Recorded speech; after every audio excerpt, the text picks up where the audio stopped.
Seduce my daughter. Once the job is done, I'll wire you another 500 grand. Arthur Sterling, the richest man in Chicago, flicked a check onto the mahogany desk. It slid toward me like an insult. He looked at me the way one looks at a rat in a subway tunnel. In his eyes, I was trash, a mercenary willing to do anything for a buck, a disposable rag to be used and discarded. For a cool million, I was willing to trample my dignity into the dirt and go after the heiress known citywide as a hopeless romantic. Who knew that when I pushed open the heavy doors of high society, that delicate little white flower would lock the door behind me, blocking my exit with a marriage license and a no-limit black card. Dad's offer is too low. I'll give you 20 million. Her red lips curved into a smile, her eyes filled with a terrifying, possessive hunger. Now that you're here, don't even think about leaving, my little liar. So, in this deal, did the hunter get paid, or did the prey win? I have a nickname in the industry, the Phantom Hand. I specialize in helping the wealthy resolve unsavory emotional disputes. I don't provide marriage counseling. I provide marriage dissolution. You could call me a professional homewrecker or a certified scumbag detector. As long as the money is right, there isn't a couple I can't split up. Right now, I was sitting on the top floor of the Sterling Financial Tower in downtown Chicago. Sitting opposite me was the city's titan of industry, Arthur Sterling. He took a sip of his Macallan 25, his gaze dismissive. 500,000. A flimsy piece of paper slid in front of me. Retainer. I glanced at the zeros. Tempting, but I didn't reach for it immediately. Mr. Sterling, there are rules in this trade. I don't take jobs I can't finish. I leaned back into the leather sofa, my tone lazy. Your daughter, Victoria Sterling, is famous in the social circuit for being love-blind. She's determined to marry that mooch, Braden Holt. Rumor has it she even went on a hunger strike for him. A target that devoted is hard to crack. The price goes up. Sterling let out a cold laugh. Caleb, don't play games with me. I know your background. For money, you'd do anything. Just make Vicky see Braden's true colors, or make her fall for you and dump that loser. After it's done, I'll give you another 500,000. 1 million total. In this economy, that was enough for a guy like me, who crawled out of the gutter to wash his hands clean and retire. I didn't hesitate anymore. My movements were fluid as I picked up the check and shoved it into my pocket. Generous offer, boss. Stay healthy, boss. Sterling waved his hand in disgust. Get out, and don't let Vicky know I hired you. Don't worry, I have professional ethics. I stood up, straightening the knockoff designer suit I'd bought on a discount app. Mr. Sterling, wait for my good news. Walking out of the skyscraper, the wind off Lake Michigan hit me hard. I touched the check in my pocket. It felt hot, but it smelled sweet. I don't have many virtues, but self-awareness is one of them. I'm a scumbag, but I'm a rich scumbag. Now, it was time to meet the legendary love-blind heiress and the gold digger who had her spellbound, Braden Holt. I hoped the guy had a thick skin. After all, I was coming for his meal ticket. To get close to Victoria, I spent 3 days doing recon. Victoria Sterling, 22, fresh out of college. Sweet appearance, personality reportedly soft and easily bullied. A typical greenhouse flower. Braden Holt, her college classmate. A classic climber, relying on a smooth tongue and so-called talent to keep Victoria under his thumb. I've seen this setup 100 times. It's just emotional manipulation 101, exploiting a girl's savior, complex, and guilt. To break the game, I had to be more manipulative, more saintly, and more shameless than him. I staked out the art gallery Victoria frequented for 2 days. Finally, the opportunity arrived. A thunderstorm hit the city. Braden drove off in the Porsche Victoria had bought him, leaving her stranded alone at the gallery entrance. Word was they had argued, and Braden was giving her the cold shoulder to establish dominance. Idiot. This was the perfect moment for an infiltration. I held a black umbrella, wearing a carefully curated white dress shirt, and walked up to Victoria. I tilted the umbrella, covering most of her, letting the rain soak my shoulder instantly. Miss, waiting for someone? My voice was low, laced with just the right amount of gentleness. Victoria looked up. It was an exquisitely refined face, tear tracks at the corners of her eyes. She didn't look messy. She looked tragically beautiful. She looked at me, a moment of confusion in her eyes. You are just a passerby. I smiled, handing her the spare umbrella I was holding. I saw you standing here for half an hour. A girl this beautiful shouldn't be getting wet. It breaks the heart. Take this. My car is right over there. I didn't give her a chance to refuse, shoving the umbrella into her hand. Then I turned and sprinted into the rain, hopping onto a divvy bike. That's right, a rental bike. Driving a luxury car to pick up a girl is too cliché. For a rich second-generation kid like Victoria, who grew up around Ferraris, humble sincerity is the ultimate weapon. I pedaled away, looking pathetic in the rain. But I knew she was watching me, and I knew this move was checkmate. Buzz. My phone vibrated. I hadn't just left an umbrella. I taped a QR code to the handle with a note. Umbrella fee $5. Don't forget to Venmo me. This was the hook. Not asking for money looks fake. Asking for a tiny amount makes you seem real and cute. Friend request accepted. Her profile picture was a ragdoll cat. Victoria, thanks for the umbrella. Sent the money. Did you get wet? I looked at the screen, a smirk curling my lips. The fish had bitten the hook. Brayden, oh Brayden, your glory days are over. For 3 days after adding her on WeChat, I didn't send a single message. This is also part of the strategy. Playing hard to get. For a girl like Victoria, used to being manipulated by Brayden, excessive enthusiasm would make her wary. Appropriate silence makes her curious. On the night of the 4th day, I posted a story. A photo of a cheap bowl of chow mein from a street stall, captioned, caught a cold from the rain, but this bowl of noodles is enough to comfort the soul. Visible only to her. 3 minutes later, Victoria liked it.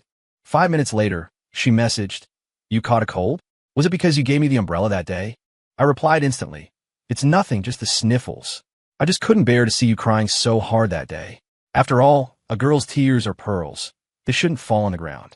This cheesy line works every time on Shelter Girls. Victoria was silent for a moment. Thank you. Actually, my boyfriend left me there that day. I was really sad. He always says I'm too spoiled, that I don't understand his stress. Here we go. Complaining about the boyfriend. The beginning of the end. I started my performance. Oh, you have a boyfriend? Sorry, I didn't know.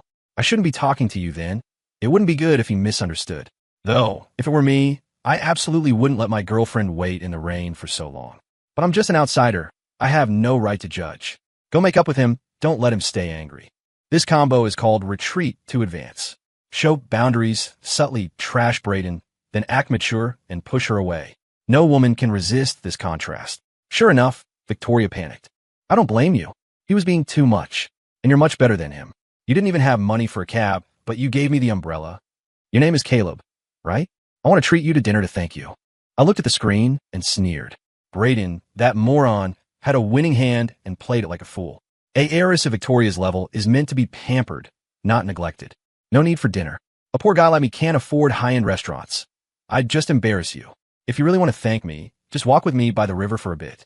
Saves money too. Victoria replied instantly. Okay. I put down the phone and looked at myself in the mirror. Deep eyes, smiling lips. A total nice guy. A total fraud. 500 grand was waving at me, but I had a vague feeling. Things were going a little too smoothly. Victoria's reaction was too perfect. Almost like she was waiting for me to hit on her. But I didn't dwell on it. After all, I'm a professional. In this world, there is no couple I can't break up. Unless it was a trap.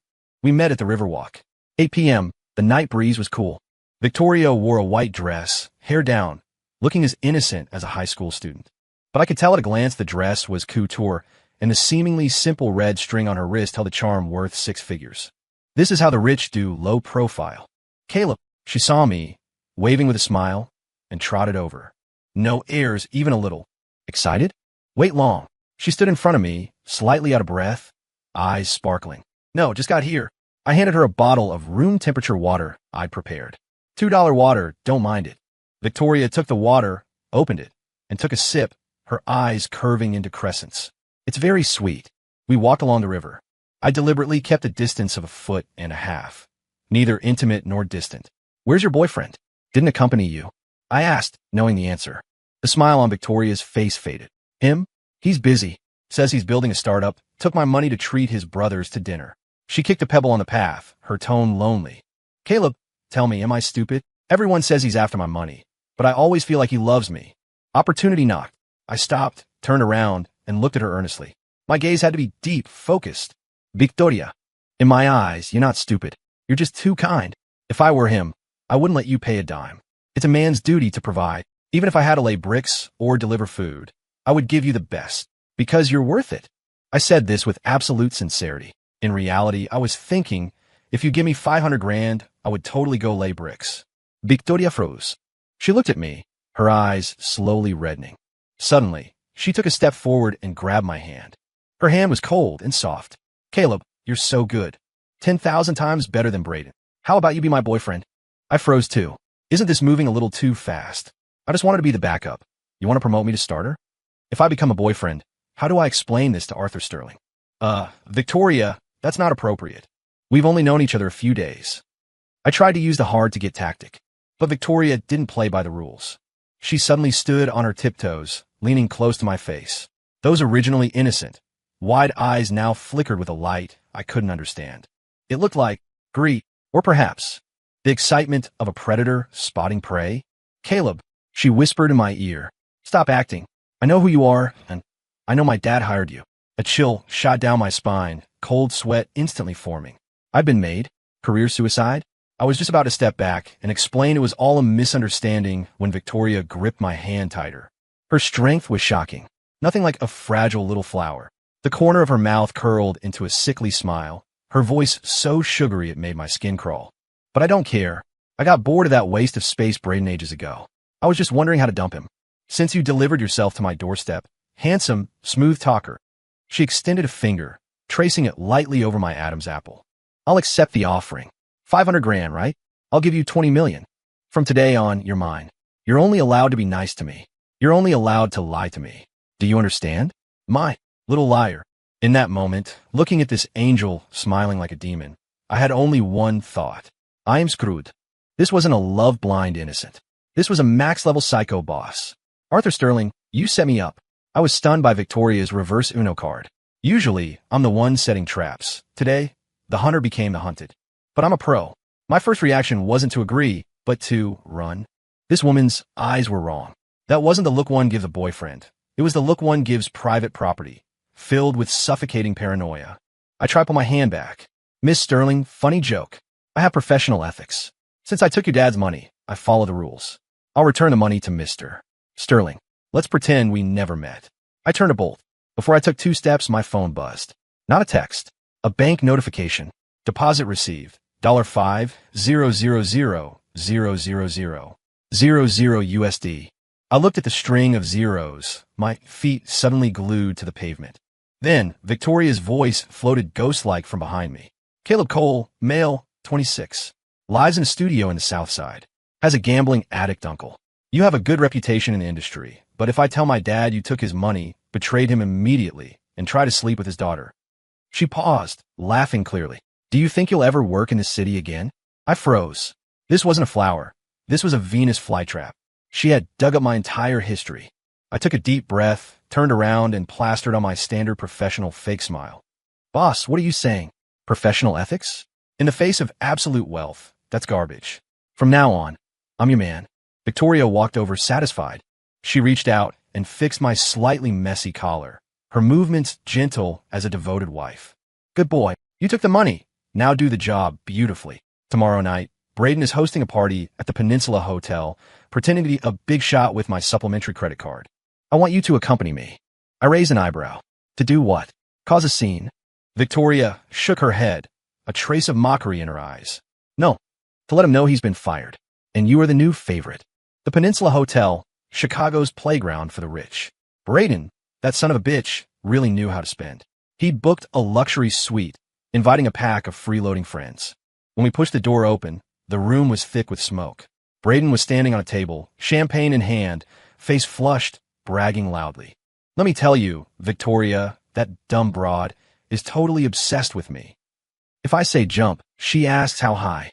My startup capital? Just pocket money she gave me. Once we get married, the Sterling fortune will be all mine. The crowd below cheered, boosting his ego. I stood at the door, glancing at Victoria beside me. She was expressionless, maybe even amused, like watching a clown perform. Let's go in. She took my arm. I straightened my back, engaging my top-tier acting skills. 3 parts indifference, 4 parts superiority, and 3 parts utter disdain for Braden. The door swung open. The room went silent. Braden saw Victoria, his face lighting up with joy, about to jump down. Vicky, you say? He stopped mid-sentence, seeing me holding Victoria's arm, and our bodies pressed tightly together. Braden's face turned green instantly. Who is he? He pointed at me, fingers trembling. I ignored him, lowering my head to gently fix a stray lock of Victoria's hair. Vicky, it's too smoky in here. Bad for your skin. Shall we go somewhere else? My voice was so syrupy, I gave myself goosebumps. Victoria played along perfectly. She leaned on my shoulder, not even glancing at Braden. Whatever you say, it is too noisy here. Braden exploded. He rushed over, trying to grab Victoria's hand. Victoria, what is this? You bring a pretty boy here to humiliate me. I stepped forward, blocking him. I subtly checked his hand away with my shoulder, wearing an innocent and apologetic smile. Sir, please have some dignity. I haven't introduced myself. I'm Vicky's new personal assistant, but the full-service kind. Braden, I canceled your supplementary card. You're paying for this meal yourself. All right. Heard your portion needs service? Don't bother. I had it towed. Braden stood frozen, face pale as a sheet. His freeloading friends instantly changed their tunes, looking at him with disdain.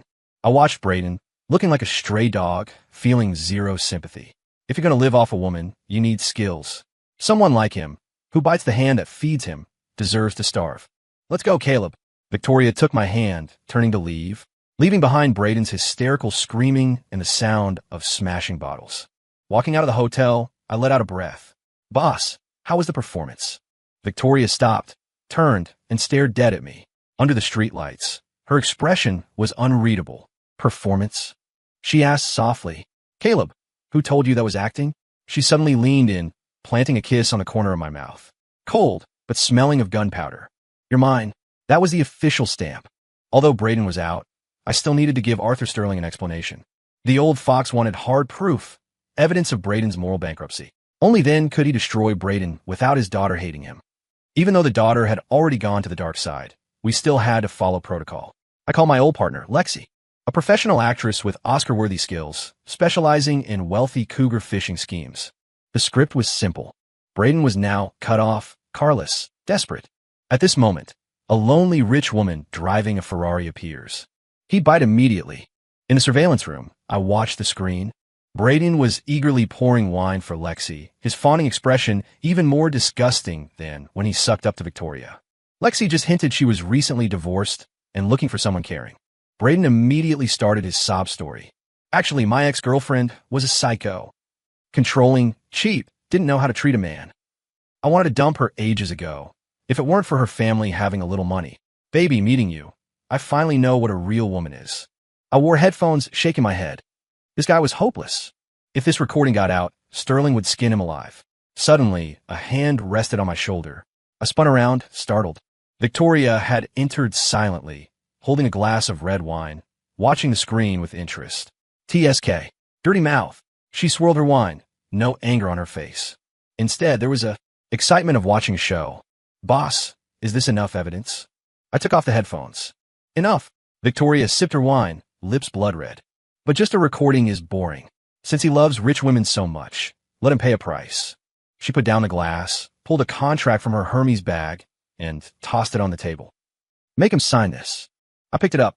Loan agreement. Not only was the interest rate astronomical, but there was a collateral clause. The collateral line was blank. Have him put up his corneas as collateral, Victoria said lightly. Since his eyes don't work anyway, he doesn't need them. My hand shook, almost dropping the contract. Miss Sterling, that's illegal. Victoria burst out laughing. She poked my forehead with a manicured finger. I'm couldn't. Look at you, scared stiff. With guts that small, how can you be my dog? Just make him leave his ID and social security card. The legal department will handle the rest.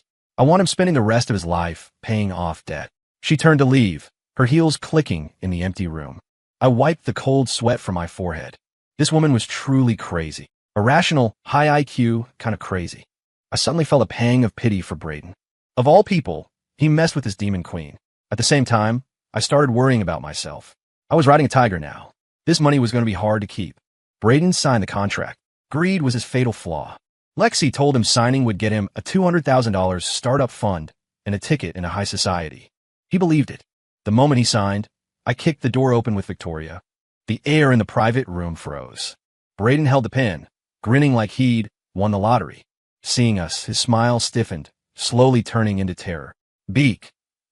Victoria, why are you here? He frantically tried to hide the contract. I walked over, snatched the paper, and flicked the signature. Mr. Holt, nice handwriting, but you might have missed a detail. The creditor isn't this rich lady. It's the Sterling Group legal department. Lexi stood up, took off her sunglasses, winked at me, and said to Braden, Honey, show's over. Braden was catatonic. He slumped in the chair, looking at me, Then Victoria, finally realizing he'd been played. Victoria, you set me up. He jumped up to rush her. I kicked him back onto the sofa. Victoria walked up to him, heels clicking, looking down like a queen at an ant. Set you up. Brayden, you aren't worth the effort it takes to set you up. I just wanted to see how rotten you really were. She pulled a stack of photos from her bag, Brayden clubbing with her money and the recording pen. Smack! She threw the stack into his face. Photos fluttered, edges cutting his cheek. Spending my money on women, calling me an idiot behind my back. Brayden, did you think I was made of clay? Brayden, terrified by her aura, shook violently. Vicky, I was wrong. I was forced. It was Caleb who framed me. He tried to grab her leg. Victoria stepped back in disgust. Caleb, she called my name. Here. I stood at attention. Throw him out. I don't want to see this face in Chicago ever again. Also, notify every company working with Sterling Group. Anyone who hires him is an enemy of the family. This was total annihilation. Industry-wide blacklist. Brayden was finished. I grabbed his collar, dragging him like a dead dog to the door. He was screaming, so I dislocated his jaw to shut him up. Peace at last. When I returned, Victoria stood by the window, watching the traffic. A lonely, powerful silhouette. Caleb, the trash is taken out. Now it's just us. She turned slowly. The cold, executive look was gone, replaced by a heat that made my hair stand on end. The look of a predator locking onto a meal. Was my 500 grand worth it? I swallowed, sensing danger. Worth. Definitely worth it. Victoria smiled. She walked toward me, forcing me back until my back hit the cold wall. She slammed her hands on either side of me, trapping me. Since it was worth it, fulfill the next clause of the contract. From now on, you have no escape. If you dare run. She pulled the check Arthur gave me from my pocket, waved it, and tore it to shreds in front of my face. Your ending will be 10 times worse than Brayden's. After all, I really do like your eyes. Watching the confetti fall, my heart bled. That was 500 grand. You didn't tear a check, you tore my soul. But looking in her romantic eyes, I squeezed out a smile uglier than crying. Don't worry, boss. I, Caleb Cole, am a sterling man in life and death. As long as the money is right, my life is yours. Brayden's issue was resolved quickly. Too quickly. 3 days later, Arthur Sterling met me at the golf course. The old man was in a good mood, having hit a hole-in-one. Caleb, good work. He handed me a check. Here's the remaining balance. Brayden is in jail for fraud, and my daughter is back home. You can get lost now. I took the check with both hands, grinning wider than him. Thanks, boss. Generous. I won't disturb your family time. I know my place. The rich family rice bowl is hard to hold, especially with a psycho beauty like Victoria. Taking this money and buying a tropical island sounded safer. I turned to leave, walking briskly. However, reaching the parking lot, a familiar Maybach blocked my path. The window rolled down, revealing Victoria's exquisite, indifferent face. Going somewhere, I waved the check. Mission accomplished. Taking your dad's money and running. Victoria opened the door, marched over, and grabbed my tie, forcing my head down. Running. Caleb, did you forget something? Did I not say you are mine? Just then, Arthur Sterling chased out with bodyguards. Seeing this, his mustache twitched with rage. Vicky, what are you doing? This kid is a thug for hire. You can have any man. Why him? Victoria turned, her eyes colder than her father's. Dad, are you confused? You paid him to seduce me. Now I'm seduced, and you want to chase him away? What? Only you're allowed to buy a hitman, but I'm not allowed to catch feelings. Sterling sputtered. That was to make you see the truth. I saw it. Victoria hooked her arm through mine, leaning her head on my shoulder, smiling sweetly. Out with the old, in with the new. I think Caleb is great. Greedy, lustful, self-aware. And most importantly, she glanced at the check in my hand. He's cheap. Buying a lifetime for $1 million? A bargain. My mouth twitched. Cheap. Lady, I'm a human being, not a discount cabbage. But under the billionaire's murderous gaze, I had to play along. Father-in-law. Shut up. Who's your father-in-law? Sterling roared. Victoria dragged me into the Maybach. Drive, she ordered. Before the window rolled up, she waved at the furious Arthur. Dad, Caleb is staying with me tonight. Don't wait up. I sat on a leather seat, watching the scenery blur. One thought filled my mind. I might have a life to take this money, but not the life to spend it. I was under house arrest. The location, a hilltop mansion owned by Victoria. It was less like arrest and more like being kept as a trophy husband. My phone was confiscated, replaced with one that only dialed Victoria. My clothes were tossed, replaced by a closet of bespoke suits. Even my boxers were silk, handpicked by her. Like it. Victoria sat on the sofa, wine glass in hand, watching me model. I like it, but I pulled at the collar. Boss, I look like a total sugar baby. I'm a professional relationship auditor. Slap. A black centurion card hit the coffee table. No limit. Buy whatever. Start a company. Invest. Just don't leave this house or my sight. Victoria swirled her wine, eyes hazy. You call that being a sugar baby? Caleb, this is called being a full-time boyfriend. Annual salary, 10 million. With benefits. I looked at the black card, throat dry. 10 million. My professional ethics crumbled into dust. Dignity? Freedom? In the face of absolute cash flow, those are myths. I walked over, picked up the card, and knelt on one knee. Like a knight pledging loyalty. Boss, what do you want for dinner? I'll cook. Victoria laughed. She extended a foot, lifting my chin with her toe. You. The following days were paradise. Sleeping in, chef-prepared meals, swimming in the infinity pool. When Victoria came home, I played the perfect partner. Except for the confinement, it was heaven. I started to panic that I'd get used to being a useless trophy, but then I'd check my bank balance and go back to sleep. This soft life was delicious. Until a month later, Victoria didn't come home. No calls, no texts. Late at night, the front door smashed open. Victoria stumbled in, smelling of alcohol and blood. I caught her. What happened? You're hurt. She looked up, eyes terrifyingly red. She gripped my hand, crushing my bones. Caleb. Braden. He escaped. Braden broke out. The news was a bomb.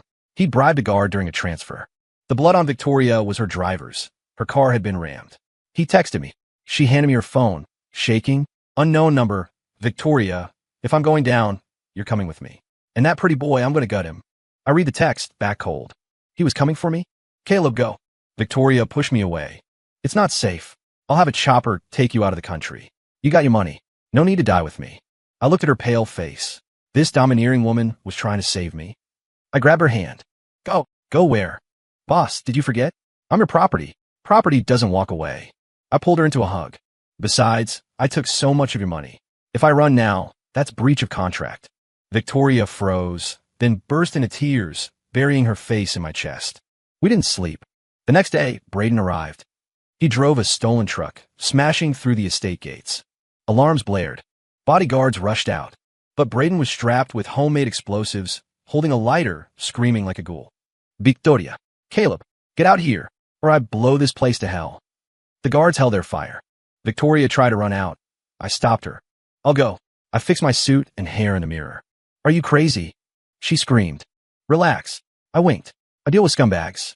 I have experience. I walked out, standing on the steps, looking down at Braden. Yo, isn't this Mr. Holt? Looking a little rough there, buddy. Braden's eyes bulged. Caleb, I'll kill you. He charged with the lighter. I didn't move. When he was 6 feet away, I shouted, Braden, look who's behind you. The oldest trick in the book. But in extreme stress, instinct takes over. He looked. In that split second, I lunged. Not a movie kick. A tackle. I slammed him to the ground, pinning his arms.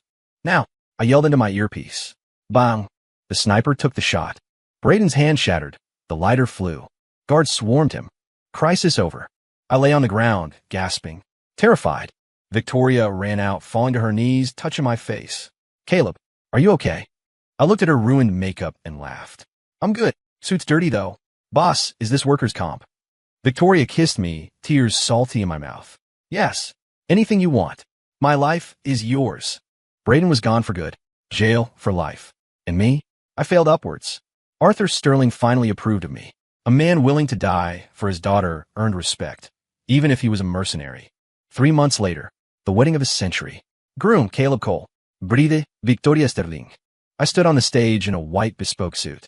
The audience was full of Chicago's elite, plus my ex-girlfriends and former targets. I took the mic, looking at Victoria. She was breathtaking. Ahem. First, thanks to my father-in-law, who initially tried to buy me off with a deposit. The crowd laughed. Arthur glared. Second, thanks to my wife. She taught me that even a scumbag can shine if he's the right kind of scumbag. I looked at her deeply. Victoria, I used to be a breaker of hearts. Now, I'm your guardian. Of course, you still control the bank accounts. But can I apply for a raise in my allowance? Victoria laughed through tears, grabbing her mic. Denied. Your money is mine. You are mine. But, she whispered in my ear, behave, and there's a bonus tonight. Applause erupted. I felt the confetti rain down, feeling grounded. From professional homewrecker to billionaire heir. The road was rocky. But the destination? Sweet. Bonus scene one day after the wedding. My secret stash of $2,000 hidden inside the Art of War in the library vanished. I panicked. That was my blood money. At dinner, I tested the waters. Honey, did you go to the library today? Victoria cut her steak elegantly. I did. Oh, see anything? I did. She put down her knife. Caleb. The getting brave. Hiding money in Sun Tzu. I dropped to my knees, muscle memory. Wifey, I was wrong. Victoria tossed a card on the table. I confiscated the cash. Take this card. There's 100 grand on it. Swipe the card if you need to spend. Don't hide dirty cash. It embarrasses the family. I held the card, tears in my eyes. Wife is generous.